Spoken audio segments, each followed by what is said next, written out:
Hello friends, स्वागत है आपका हमारे यूट्यूब चैनल आर के हिंदी कहानियों में।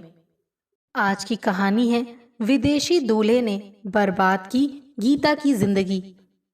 साडा चिड़िया दा चंबा वे बाबुल असा उड़ जाना, यानी हे पिता, हम लड़कियों का अपने पिता के घर में रहना चिड़ियों के घोंसले में पल रहे नन्हे चूजों के समान होता है, जो जल्द ही बड़े होकर उड़ जाते हैं।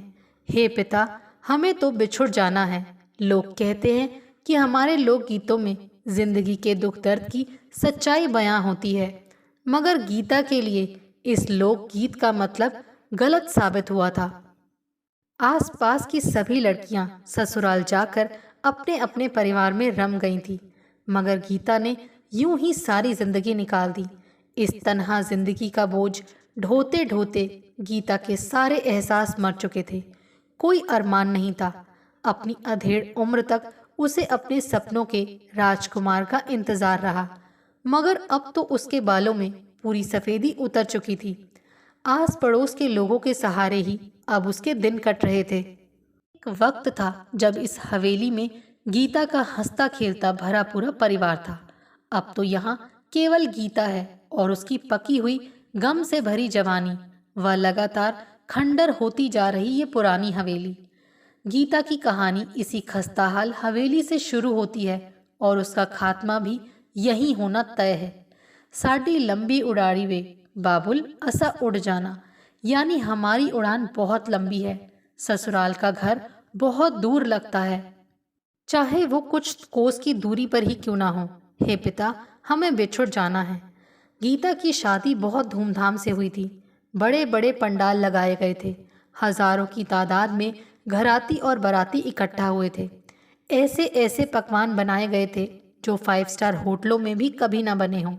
10 किस्म के पुलाव थे, 5 किस्म के चिकन, बेहिसाब फल जूस, विलायती शराब की हजारों बोतलें पी पी कर लोग सारी रात झूमते रहे थे।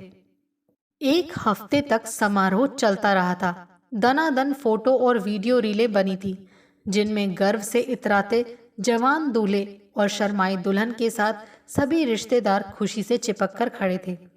गीता को तब पता नहीं था कि 1 साल के अंदर ही उसकी बदनामी होने वाली है। कितनी रो रो तैयारी वे बाबुल असा उड़ जाना, यानी शादी होने के बाद मैंने बिलक बिलक कर ससुराल जाने की तैयारी कर ली है। हर किसी की आंखों में आंसू हैं। हे पिता, हमें बिछुड़ जाना है। गीता का चेहरा शर्म से लाल सुर्ख हुआ जा रहा था और वो अंदर से इतनी ज्यादा खुश थी कि एक बहुत बड़े रईस परिवार से अब जुड़ गई थी। 2 महीने बाद उसे अपने पति के साथ लंदन जाना था। लड़के के परिवार वाले भी बेहद खुश दिख रहे थे। दूल्हा बड़ी शान से एक सजे हुए विशाल हाथी पर बैठकर आया था। फूलों से लदी एक काली सुंदर चमचमाती लंबी लिमोजिन कार गीता की डोली ले जाने के लिए सजी संवरी उसके पीछे पीछे आई थी। लड़के का पिता अपने इलाके का बहुत बड़ा जमींदार था। उसने भारी रोबदार लहजे में गीता के पिता से कहा था, मेरे लिए कोई खास मायने नहीं रखता कि तुम अपनी बेटी को दहेज में क्या देते हो। हमारे पास सब कुछ है।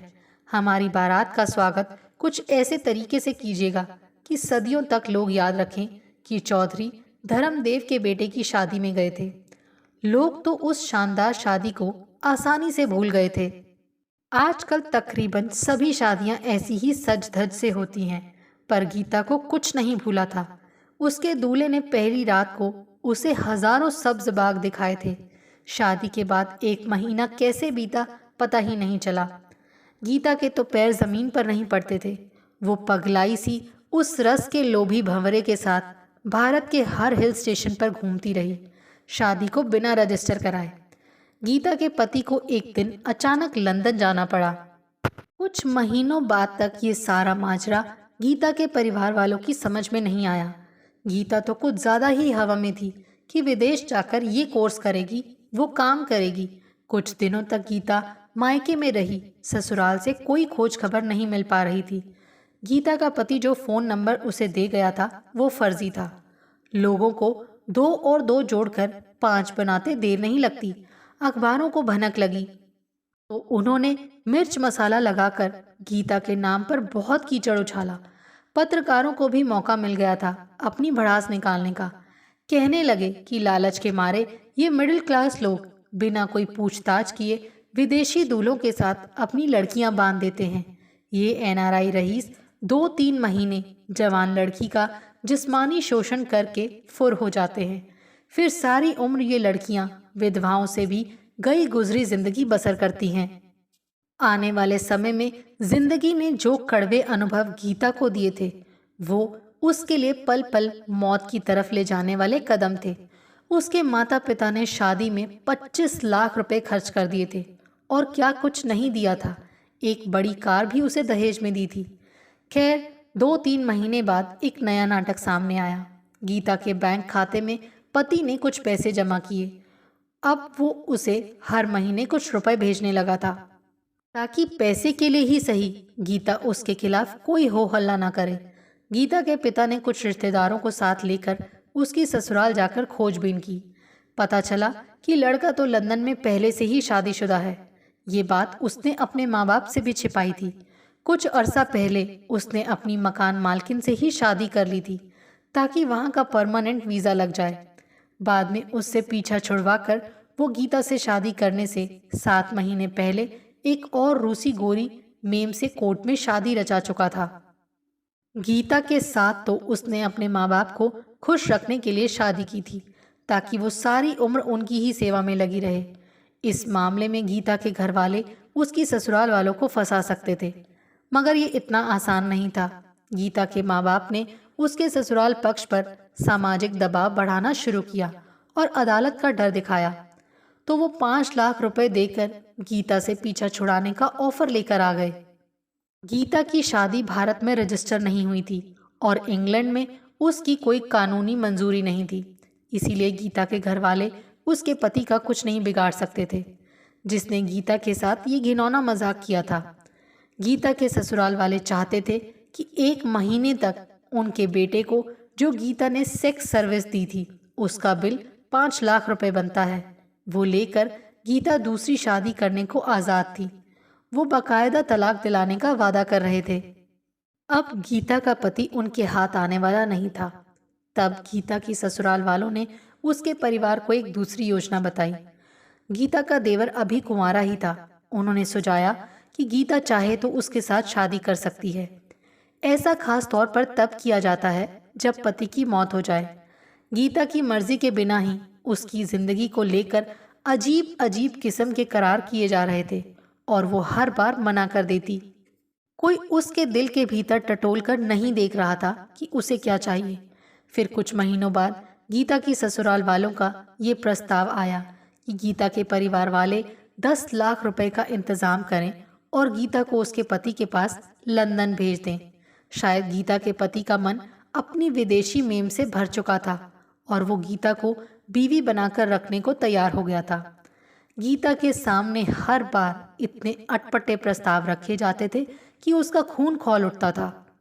शुरू में तो गीता को लगता था कि उसके परिवार वाले उसके लिए कितने चिंतित हैं और वो उसकी पटरी से उतरी हुई गाड़ी को ठीक चढ़ा ही देंगे, मगर फिर उनकी पिछड़ी सोच पर गीता को खिंच भरी झुंझलाहट होने लगी थी।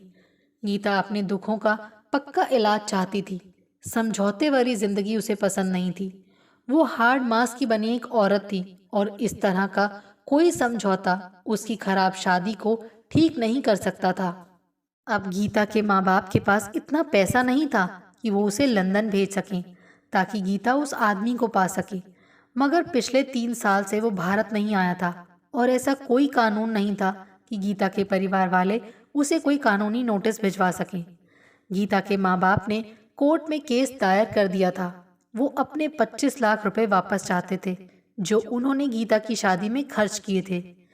गीता के लिए तो ये सब एक खौफनाक सपने की तरह था। वो पैसा नहीं चाहती थी, वो अपने बेवफा पति को भी वापस नहीं चाहती थी। गीता क्या चाहती थी ये उसकी कच्ची समझ में तब नहीं आ रहा था। हर कोई अपनी लड़ाई लड़ने में मसरूफ था। किसी ने ये नहीं सोचा कि गीता की उम्र निकलती जा रही है, उसके माँ बाप बूढ़े होते जा रहे हैं, कोई सगा भाई भी नहीं है जो बुढ़ापे में गीता की देखभाल करेगा। अदालत के केस में फंसे गीता के पिता की सारी जमा पूंजी खत्म हो गई। गीता की ससुराल वालों के पास खूब पैसा था, केस लटकता जा रहा था और एक दिन गीता के पिता ने तंग आकर खेत में पेड़ से लटक कर जान दे दी। माँ ने 3-4 साल तक गीता के साथ कचहरी की तारीखें भुगती, मगर एक दिन वो भी नहीं रही। अब अपनी लड़ाई लड़ने को अकेली रह गई थी अधेड़ गीता। खेतों से जो पैदावार आती थी वो इतनी ज्यादा नहीं थी कि लालची वकीलों को मोटी फीस दी जा सके। थक हार कर गीता ने कचहरी जाना ही छोड़ दिया। वो अपनी ससुराल वालों की दी गई हर पेशकश या समझौते को मना करती रही। एक एक करके गीता के साथ के सभी लोग मर खप गए। हवेली का रंग रूप बिगड़ता गया। अब इस कस्बे में नए बाशिंदे आकर बसने लगे थे। सरकार ने जब इस क्षेत्र को स्पेशल इकोनॉमिक जोन बनाया तो आसपास के खेतों में कारखाने खुलने लगे। उनमें काम करने वालों के लिए गीता की हवेली सबसे सस्ती जगह थी। गीता किराए के सहारे ही हवेली का थोड़ा बहुत रख रखाव कर रही थी। अपने बारे में तो उसने कब से सोचना छोड़ दिया था। ऐसा लग रहा था कि गीता और हवेली में एक प्रतियोगिता चल रही थी कि कौन पहले मिट्टी में मिलेगी। आपको हमारी ये कहानी कैसी लगी, प्लीज़ कमेंट करके ज़रूर बताइए। अगर आप इस चैनल पर नए हैं तो इसे सब्सक्राइब करें और शेयर करें। Thank you.